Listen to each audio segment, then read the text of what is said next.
আজি আমি একত্ৰিত হৈছোঁ মোৰ গ্ৰুপৰ সদস্যসকল শ্ৰী কৃষ্ণ বাৰ্মা, আৰছাদ আহমেদ আৰু নিশা শৰ্মাক লৈ।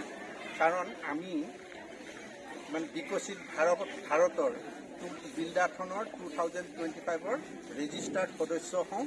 আমাৰ টীমৰ নাম হৈছে শিলডুবি HS স্কুল 03।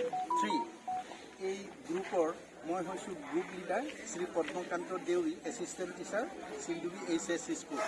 আৰু এওঁ হৈছে নিজৰ নাম কৈছোঁ। নমস্কাৰ, মোৰ নাম কৃষ্ণ কুমাৰ বৰ্মা, মই 10খন শ্ৰেণীত পঢ়োঁ। নমস্কাৰ, মোৰ নাম মোহাম্মদ আৰছাদ আহমেদ, মই 9ম শ্ৰেণীৰ ছাত্ৰ। নমস্কাৰ, মোৰ নাম নিশা শৰ্মা, মই 8ম শ্ৰেণীত পঢ়োঁ।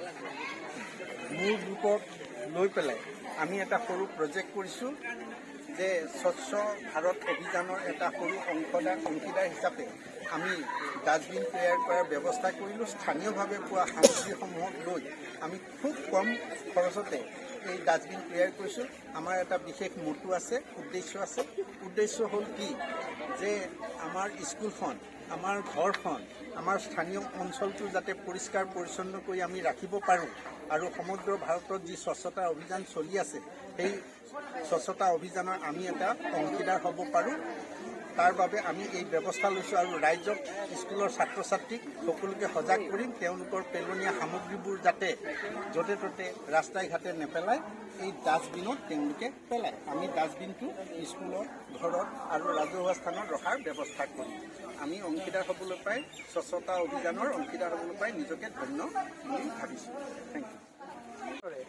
এই যে ইউজ নি লিখি পেলাই তিনিটা বাকচৰ ব্যৱস্থা কৰিছা, মই গম পাইছোঁ যে ডাষ্টবিনৰ ব্যৱস্থা কৰিছা। ইয়াৰ মূল উদ্দেশ্যটো কি?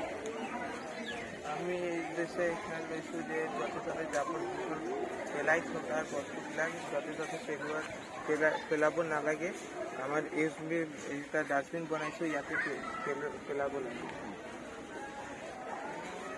আজি আমাৰ এই স্বচ্ছতাৰ ভাৰতৰ মেইন উদ্দেশ্য হ'ল আমি যে এইটো বস্তু দাঙি ধৰিছোঁ, সেইটোৰ উদ্দেশ্য হ'ল আমাৰ বিদ্যালয়ৰ ছাত্ৰ ছাত্ৰীসকল আৰু ৰাইজসকলক সকলোকে আমালোকে স্বচ্ছতাৰ প্ৰতি আহ্বান জনাব পাৰোঁ আৰু আমালোকে নিজৰ বিদ্যালয়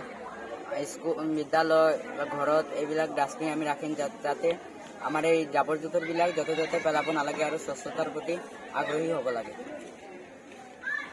আৰু মোৰ উদ্দেশ্য হ'ল বিদ্যালয়ৰ ছাত্ৰ ছাত্ৰী আৰু স্থানীয় ৰাইজক তাৰ প্ৰতি সজাগ কৰি তোলাই মোৰ উদ্দেশ্য হ'ল।